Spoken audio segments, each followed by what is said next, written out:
राम साहब गद्दी पर विराजमान आचार्य कमलेश जी महाराज साहब, आज के इस कार्यक्रम के मुख्य अतिथि पिता तुल्य आदरणीय रामनाथ जी मीणा साहब, आपके लाडले युवा नेता भाई मुकेश जी सरपंच साहब भरनी, मेरे साथ में आए रामेश्वर जी जाट, भाई रामकेश तालपुरा, हरिराम, राकेश सतवाड़ा, मनीष, बाबूलाल जी, गायक कलाकार आदरणीय सैनी साहब और शाला सुखपुरा गांव में धर्म के प्रति आस्था रखने वाले सभी शालापुरा सुखपुरा के ग्रामवासियों, मेरी माता बहनों, पंच पटेलों, युवा साथियों, प्यारे बच्चों, आज आपके गांव में पहली बार कदम रखा है। चुनाव लड़ा था तब भी कम समय मिला, इसलिए आपके गांव में आने का मौका नहीं मिला, लेकिन शाला सुखपुरा के सभी माता बहनें, बुजुर्गों का आशीर्वाद मुझे पूरा मिला। और जब मुझे इस कार्यक्रम को लेकर जब निमंत्रण दिया तो मैंने कहा मैं जरूर आऊंगा। कल मेरा धरना किसानों को खाद के लेकर छबड़ा था, मुझे रहना था, लेकिन आपके निमंत्रण पर आपके जो आशीर्वाद मुझे दिया उसके कारण मैं अपने आप को रोक नहीं पाया और आपके दर्शन करने आज यहां आया हूं। और आप सबको धन्यवाद ज्ञापित करता हूं कि मैं बहुत दिनों से हमारे आचार्य कमलेश जी महाराज के बारे में सुनता आया हूं। इनके बड़े बड़े कार्यक्रम, धार्मिक कार्यक्रम सोशल मीडिया के माध्यम से भी मैंने सुने हैं। तो आज आपके इस कार्यक्रम के माध्यम से मुझे आचार्य जी के भी दर्शन करने को मिले, इसके लिए भी मैं आप सबका आभार व्यक्त करता हूं। धार्मिक कार्यक्रम है और मैं एक राजनीतिक व्यक्ति हूं और मन में एक द्वंद्व सा रहता है। ऐसे कार्यक्रम में जाते हैं तो लोग कहते हैं साहब धार्मिक कार्यक्रम है, राजनीति की बात ना करें, लेकिन एक धर्म की गद्दी पर बैठा हुआ व्यक्ति धर्म की बात करता तो अच्छा लगता है। मुझे बाकी क्षेत्र में शायद जितना ज्ञान नहीं, जितना 25 साल से राजनीति में अपना समय देता आया हूं, तो 25 साल की इस जीवन यात्रा में राजनीति के बारे में बहुत कुछ सीखने को मिला। और जो सीखने को मिला ये प्रयास करता हूं कि मैं और भी मेरे साथी जो राजनीति में काम करना चाहते हैं, सामाजिक जीवन में काम करना चाहते हैं, उन्हें भी अपने अनुभव बताएं, उन्हें भी बातें बताएं, ताकि वो लोग भी आगे बढ़ सकें।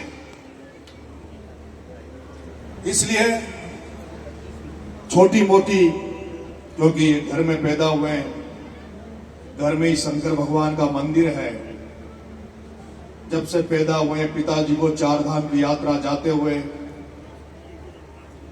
ओंकारेश्वर जाते हुए, महाकाल के जाते हुए, धर्म की बातें सुनते हुए, और जब छोटा था तब गांव का जो छोटा सा मंदिर है, गांव का जो मंदिर है, उसमें मेरे पिता द्वारा भी रामायण पाठ किया जाता था। तो उनको भी जब बचपन में उनके साथ मंदिर में जाते थे, पूरा गांव इकट्ठा रहता था, तो थोड़ा बहुत धार्मिक ज्ञान भी मिला। इसलिए धर्म की जो थोड़ा है उसकी भी बात करूंगा और सामाजिक और राजनीतिक बात भी आज भी बीच में करना चाहता हूं। ये 5 दिन की राम कथा आपके गांव में चलेगी, यज्ञ होगा, आप सब आचार्य जी को सुनेंगे। भगवान राम, मर्यादा पुरुषोत्तम भगवान राम, ऐसे उन्होंने क्या कर्म किए जिसकी वजह से आज हम लाखों रुपए खर्च करके ये राम कथा करवा रहे हैं। ये राम कथा इसलिए करवा रहे हैं कि भगवान राम ने जो अच्छे काम किए, जिसकी वजह से वो भगवान बने। एक राजा के घर में, दशरथ के घर में पैदा हुआ लड़का। दशरथ के 4 बेटे थे, भरत, रथ, लक्ष्मण, शत्रुघ्न। लेकिन उनको तो उनकी पूजा नहीं की गई। उनकी बात होती, उनकी पूजा नहीं होती।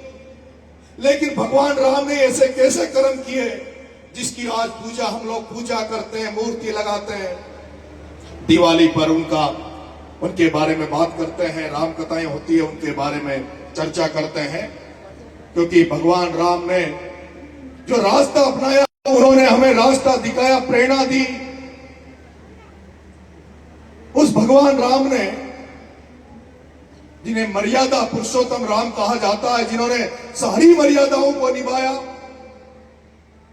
भगवान राम के बारे में विस्तृत पूरा परिचय संगीत के माध्यम से और अपनी अमृतवाणी के माध्यम से आदरणीय कमलेश जी महाराज आपको बताएंगे।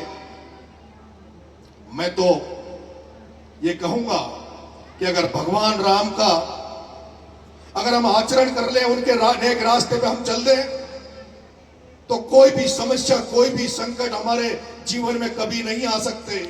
उस आदर्श पुरुष के रास्ते पर अगर हम चल जाएं, तो हमारी सारी समस्याएं खत्म हो जाए। भगवान राम ने हमें सिखाया कि कैसे माँ बाप की सेवा की जाती है, कैसे माँ बाप के एक एक शब्द को माना जाता है, और माँ बाप का एक एक शब्द को मानकर ही भगवान राम ने बताया कि जब उनके पिता दशरथ ने कहा कि तुम्हें 14 साल वनवास जाना पड़ेगा, तुम्हें राजगद्दी छोड़नी पड़ेगी, गद्दी भरत को मिलेगी, तो उन्होंने ये नहीं पूछा कि बाप पिता मैं बड़ा हूं, मेरी उम्र ज्यादा है, मुझे इसका अधिकार है। उन्होंने ये सवाल नहीं किया। दशरथ के एक शब्द कहने पर वो 14 साल के वनवास पर चले गए। वो राम जिसने मां बाप की बात को माना, वो राम जिसने भाइयों में कैसा व्यवहार होना चाहिए, भाइयों में कैसे संबंध होने चाहिए, उसको हमें बताया। किस तरह से उन्होंने भरत के साथ संबंध निभाए, किस तरह से लक्ष्मण और शत्रुघ्न के साथ संबंध निभाए, ये उन्होंने हमें प्रेरणा दी, उन्होंने हमें बताया। वो भगवान राम जिन्होंने जब वो वनवास जा रहे थे, नदी बीच में आ गई, नदी आड़े आ गई, और जब नदी आड़े आ गई तो वो एक केवट, एक गरीब व्यक्ति, एक केवट, जिसने उनको नाव में जब पार कराया, तो उस केवट की कैसे मदद की जाती है, उस गरीब की कैसे मदद की जाती है, ये भगवान राम ने हमें सिखाया। भगवान राम ने हमें सिखाया कि आज भी मैं देखता हूं, कई वर्षों से इस भारत में देखा जाता है, जाति के नाम पर भेदभाव होता है, धर्म के नाम पर भेदभाव होता है, दलितों को घोड़ी पे नहीं चढ़ने दिया जाता, कई जातीय भेदभाव किया जाता है। आज से हजारों बरस पहले भगवान राम ने हमें सिखाया कि जाति, धर्म, भेदभाव उनकी नजर में कुछ नहीं था, और यही कारण था कि भगवान राम ने उस सबरी के झूठे बेर भी खाए। भगवान राम ने सबरी के झूठे बेर भी खाए। भगवान राम ने अत्याचारी, अनाचारी, अपहरणकर्ता जिसमें अहंकार आ गया था, घमंड आ गया था। रावण भी पढ़ा लिखा था, बुद्धिजीवी था, ज्ञाता था, ज्ञानी था।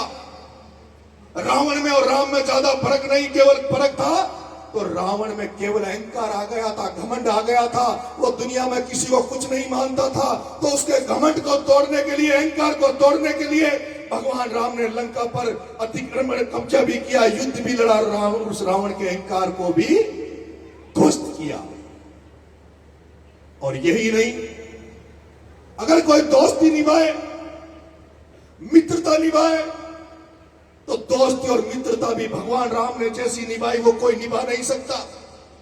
भगवान राम के साथ बजरंगबली, हनुमान जी रहे तो उनसे दोस्ती निभाई, उनका साथ सुग्रीव ने दिया तो सुग्रीव को राज दिया, उनका साथ जब विभीषण ने दिया तो लंका का राज विभीषण को दिया। भगवान राम दोस्ती उन्होंने निभाई, भाईबंदी उन्होंने निभाई। मुझे एक थोड़ा सा खेद है, जिस मामले में मैं एक जगह में रामायण को देखता हूं एक जगह थोड़ा सा दुखी होता हूं कि भगवान राम को पड़ोसी की बात मानकर अपनी पत्नी को वनवास में नहीं भेजना चाहिए था। भगवान राम को इतना बड़ा व्यक्ति, लेकिन अब धर्म में तो कह देते हैं उनका उनकी प्रति भी कोई सोच होगी, कोई विशेष होगा, उस पर मैं नहीं जाना चाहता। लेकिन मैं राजनीति में काम कर रहा हूं, पूरा प्रयास रहता है गरीब, कमजोर, पिछड़े, शोषित किसानों की मदद करूं, और ईश्वर से हमेशा ये मानता हूं कि इतनी शक्ति मुझे देना दाता कि मन का विश्वास से कमजोर ना हो। मैं ईश्वर से यही मांगता हूं कि ईश्वर मेरे ऊपर इतनी सी कृपा रखना कि मैं सपना जो सजो कर बैठा हूं, मैं सपना सजो कर बैठा हूं कि किसानों के लिए युद्ध लड़ूं, किसानों के लिए संघर्ष करूं, किसानों के हितों की रक्षा करूं, गरीबों के हितों की रक्षा करूं, पिछड़े शोषित दलितों के हितों की रक्षा करूं। मेरी माता बहनों, मेरे बुजुर्गों, मेरे युवा साथियों, मुझे कुछ नहीं मिला, मुझे कुछ नहीं मिला इतने सालों की राजनीति में सेवा करते हुए। मिला जेल यात्राएं मिली, बार बार जेल यात्रा जाता हूं, मुकदमे खाता हूं, इसके अलावा कुछ नहीं मिला। लेकिन बिना उसके भी आपने मुझे 60,000 वोट का आशीर्वाद जो दिया, उसको नरेश मीणा कभी भूल नहीं सकता। और यही कारण है जब मुझे लगा उनियारा की जनता को मेरी जरूरत है, तो थोड़े दिन पहले कोटड़ी मोड़ पे लोग, हजारों लोगों को इकट्ठा करके यहाँ के लिए, लड़कों के, यहाँ के लोगों के लिए संघर्ष किया और उनको न्याय दिलाया। छपड़ा के लोगों ने आशीर्वाद दिया। अभी खाद की समस्या थी, मक्का की खेती होती है, खाद नहीं मिल रहा था, कल जाकर एसडीएम को घेर लिया। जिन किसानों को 2200-2400 का खाद का कट्टा मिल रहा था, आज वीडियो देख लो, 1350 में खाद के कट्टे किसानों को दिला के आया हूं। किसानों को 1350 में कट्टे दिलाए। और ऐसा नहीं है कि मैं ही सब कुछ कर सकता हूं। अभी इस रोड पे जब आ रहा था, तो किसी साथी ने कहा कि ये जो डामर सड़क पे आप जो शाला सुखपुरा जा रहे हो, ये 15 साल पहले ये सड़क बनी है और इसको बनाने वाला कोई था तो रामनारायण मीणा था।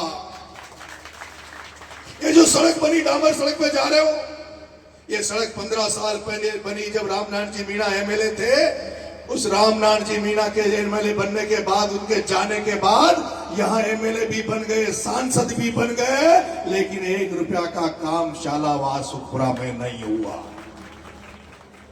लोग आते हैं, चरागाह ढूंढते समझते हैं, वोट पड़ेंगे, वोट आएंगे, आ जाएंगे, बड़े बड़े भाषण देंगे, उल्टी सुल्टी बातें करेंगे, एमएलए एमपी बनकर चले जाएंगे। लेकिन जब आपके सुख दुख में आपको जरूरत पड़ेगी तो वो नजर नहीं आएंगे। मैं एमएलए नहीं बना, लेकिन मैंने प्रयास किया कि मैं हर सुख दुख में आपके साथ शामिल रहूं। उनियारा, अंता, छबड़ा की जनता के हर सुख दुख में शामिल रहूं। और आपने देखा होगा पिछले समय गर्मियों के दिन मैंने एक भी शादी देवली उनियारा में नहीं छोड़ी। जिसका भी निमंत्रण आया, प्रत्येक गांव में, प्रत्येक शादी में मैं जाकर आया हूं। हर सुख दुख में इकट्ठा होने की, शामिल होने का प्रयास नरेश मीणा करता है। जितनी मेरे अंदर श्रद्धा, उतना भागा दौड़ करता हूं, कोशिश करता हूं कि हर घर में, हर परिवार से अपना विशेष नाता जोड़ूं, हर घर परिवार में इकट्ठा हूं, उनके बीच में शामिल हूं। लेकिन आज आप जानते हो, किसान घर में पैदा हुआ, ज्यादा सामर्थ्य है नहीं, ज्यादा तामझाम है नहीं। एक दिन, हर दिन 300-400 किलोमीटर गाड़ी चलती है, 300-400 किलोमीटर गाड़ी चलती है, 5-7 हजार का खर्चा हो जाता है। कहां से लाऊं? ये तो मैं तो सौभाग्यशाली हूं, बाप का आभारी हूं। माता पिता ने जयपुर पढ़ने के लिए भेज दिया था, और जयपुर ऐसी संगत मिल गई, ऐसे दोस्त मिल गए, जिनके कारण 3 तुम्हारा बेटा चुनाव निर्दलीय लड़ लिया, लेकिन फिर भी गाड़ी चल रही है, फिर भी डीजल नहीं बीत रहा, क्योंकि मुझे ऐसे साथी मिले हैं जो मुझे आगे बढ़ा रहे हैं, मेरी मदद कर रहे हैं।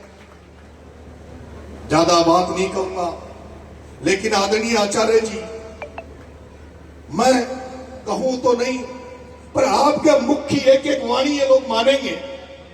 आपके मुख से निकली हुई अमृत वाणी को एक एक यहाँ का व्यक्ति जो इसमें आएगा 5 दिन, वो आपकी बात को मानेंगे। और वो बात मानने, मेरी माता बहनों, भगवान राम से क्या सीखा? ये केवल आप जब हमारा जो भजन हो, और भजन में आप मंत्र मुक्त होकर जैसे नाचती हो, तालियां बजाती हो, उसी मन से आचार्य जी का एक एक शब्द सुनना, आचार्य जी का शब्द एक एक सुनना। और मुझे उम्मीद है कि आपने जो इस धार्मिक कार्यक्रम में जो यहां 15-20 लाख का खर्चा होगा, इस 5 दिन की इस धार्मिक कथा के माध्यम से मुझे ऐसा भरोसा, आचार्य जी आपको ऐसा कुछ सिखा के जाएंगे। और आचार्य जी से मैं ज्यादा उम्मीद इसलिए करता हूं क्योंकि हम सौभाग्यशाली हैं कि आचार्य जी भी मीणा समाज में पैदा हुए हैं। आचार्य जी भी मीणा समाज में पैदा हुए। जैसे हमारे दिल में इन गरीब किसान, इन समाज के लोगों की हालत जो हमें देखी नहीं जाती, उम्मीद करते हैं कि आचार्य जी भी आपको ऐसी सीख देके जाएंगे, ऐसी कुछ करके जाएंगे जिससे ये जो लाखों रुपए का खर्च हुआ है वो खर्चा 2-5 साल में बराबर हो जाएगा, वो काम आ जाएगा। वो काम कैसे आएगा? काम आएगा इस राम कथा के बाद में आप सबको, गांव वालों को, इस राम कथा में आने वाले हर व्यक्ति को प्रण लेना पड़ेगा, शपथ लेनी पड़ेगी और आचार्य जी को शपथ दिलानी पड़ेगी कि आज के बाद इन गांव में कोई नशा नहीं करेगा। आज के बाद इन गांव में कोई नशा नहीं करेगा। माता बहनों, सही कह रहा हूं तो हाथ खड़े करो। नहीं करोगे, लेकिन आप भी लाल मंजन नहीं करोगी, आप भी लाल मंजन नहीं करोगी। छोटी छोटी बहन बेटियां, छोटे छोटे बच्चे दुकानों पे जाते हैं, गुटखा खरीदते हैं, रजनीगंधा खाते हैं, विमल खाते हैं। आपको ये बंद करना पड़ेगा, आपको ये बंद करना पड़ेगा। और ये नशा जिसकी वजह से हर गांव में कैंसर हो रहा है, अटैक आ रहे हैं, लकवे की बीमारियां हो रही है। आदरणीय आचार्य जी, आपने स्कूल में जन्म लिया है। मैं गांव में घूमता हूं, देखता हूं कई गांव में अटैक से ऐसे लोग मर गए, उनके छोटे छोटे बच्चे होते हैं, वो खर्चा नहीं उठा पाते। अगर इस गांव में कोई कैंसर पीड़ित हो जाए, बच्चे पालने वाला कोई नहीं रहे, तो वो भी सबसे बड़ा धर्म है। अगर उस बच्चों का कोई रखवाला नहीं है, कोई मर जाए बीमारी से, अगर सारे गांव वाले थोड़ी थोड़ी उसकी मदद कर दो, तो वो भी पुण्य का काम है, वो भी धर्म का काम है। मैं आपसे अपील करता हूं और आचार्य जी से भी अपील करता हूं कि इस बूंदी में शिक्षा का अभाव है। इस बूंदी में, इस नैनवा बूंदी दही आसपास स्कूलों पर ध्यान नहीं है। आपको स्कूलों की तरफ ध्यान देना पड़ेगा, शिक्षा की तरफ ध्यान देना पड़ेगा। क्योंकि मैंने पूछा कितने लोग नौकरी हैं, कि पूरे गांव में 20-25 लोग नौकरी हैं। इन बच्चों को पढ़ाओ लिखाओ। खेती कम हो रही है, हर साल पातियां पड़ रही है। जिसके बाप के 10 बीघा जमीन है, 5-5 बीघा का बंटवारा, 5 बीघा 2.5 बीघा, नौकरियां नहीं है, धंधे नहीं है। इसलिए अपने बच्चों को पढ़ाओ लिखाओ, नौकरियों की तरफ प्रेरित करो, नौकरियां लगवाओ। और मैं कहूंगा, चुनाव नजदीक है, चुनाव जैसे जैसे आते हैं कई तरह के नाटक नौटंकी होती है, कई तरह के जाति धर्म द्वेषता पैदा की जाती है। मैं 3 चुनाव लड़ा, तीनों सामान्य सीटों पर चुनाव लड़ा। मैं 3 चुनाव लड़ा, तीनों सामान्य सीटों पर चुनाव लड़ा और निर्दलीय के रूप में लड़ा। लेकिन मुझे जिस तरह का सर्व समाज का आशीर्वाद मुझे मिला, और हर व्यक्ति, पढ़ा लिखा व्यक्ति, हर समझदार व्यक्ति, समाज में पैदा हुआ व्यक्ति मेरे से ये चाहता भी है, कहता भी है कि नरेश मीणा जाति का टेग मत लगाना, नरेश मीणा सर्व समाज को साथ लेकर चलना, सर्व समाज का आशीर्वाद लेना, तभी आगे बढ़ पाएगा। और इसीलिए आपने देखा होगा, पिपलोदी में बच्चे मरे, उनके लिए 15 दिन तक भूखा पड़ा रहा, 15 दिन तक आमरण अनशन किया। उन 15 दिन में उन भूखे उन बच्चों को न्याय दिलाया। कल एक बेरवा समाज का बच्चा जो लाइट से चिपक गया, उसके घर गया और उससे अधिकारियों से वादा किया, अधिकारियों से बात की, उसको न्याय दिलाने की बात की। इसलिए सर्व समाज के लिए काम करना चाहता हूं, इसमें आप सबका सहयोग चाहिए। लेकिन कुछ लोग ऐसे भी हैं जिन्हें यह बचता नहीं है कि नरेश मीणा सरु समाज में अपनी जगह कैसे बना रहा है, नरेश मीणा हाड़ौती के किसान जातियों को कैसे इकट्ठा कर रहा है। अरे उन नेताओं को कहना चाहता हूं और उन लोगों को भी मैं कहना चाहता हूं जो मेरे ऊपर टिप्पणियां कर रहे हैं, जो कह रहे हैं नरेश मीणा समाज की बात करता था, कहां मर गया। नरेश मीणा तो यही खड़ा है। नरेश मीणा तो डूंगरी बांध में जब सरु समाज का मामला था, क्षेत्र गांव के सरु समाज को उजाला जा रहा था, तब सबसे आगे खड़ा होकर उनकी लड़ाई लड़ने के लिए तैयार था, उनके लिए जेल जाने पटरी रोकने के लिए तैयार था। लेकिन जब तुम मुझे रोक रहे थे, जब मैं सबके लिए लड़ रहा था, तब तुम रोक रहे थे, कह रहे थे नरेश मीणा का पूर्वी राजस्थान में क्या काम।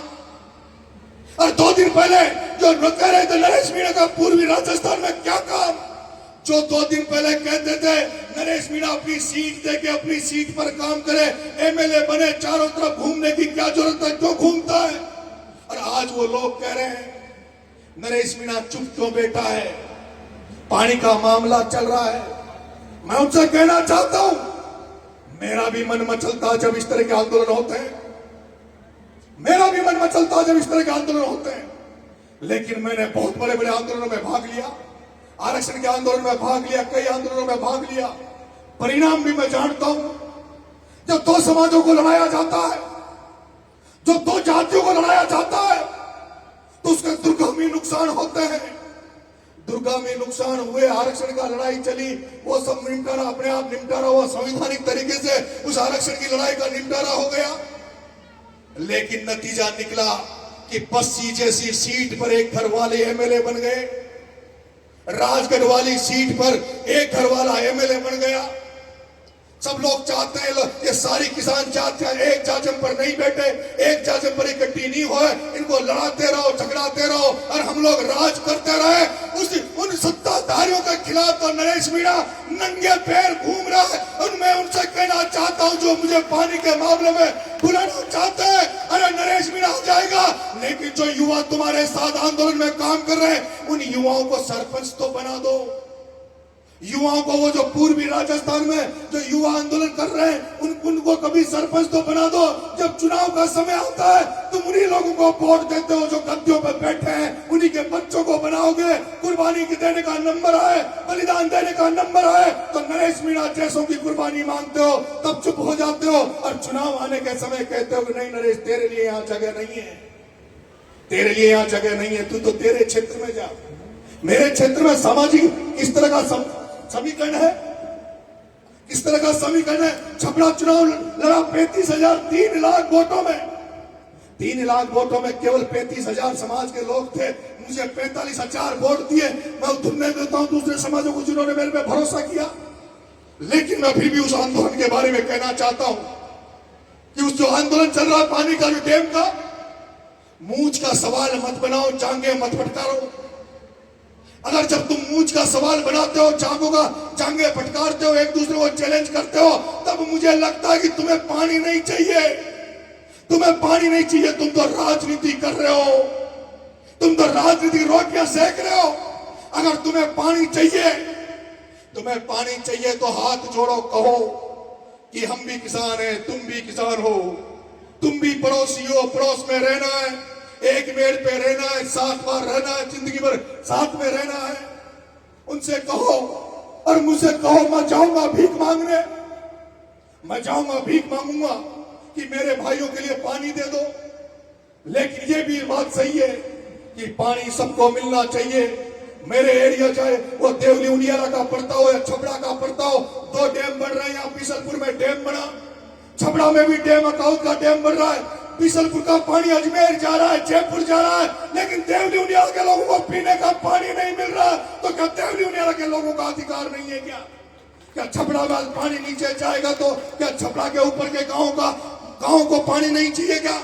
अगर ऊपर वाले पानी मांग रहे तो सरकार को लिफ्ट लगानी चाहिए, पानी देना चाहिए। नीचे वालों को पानी चाहिए तो सरकार को आगे आनी चाहिए।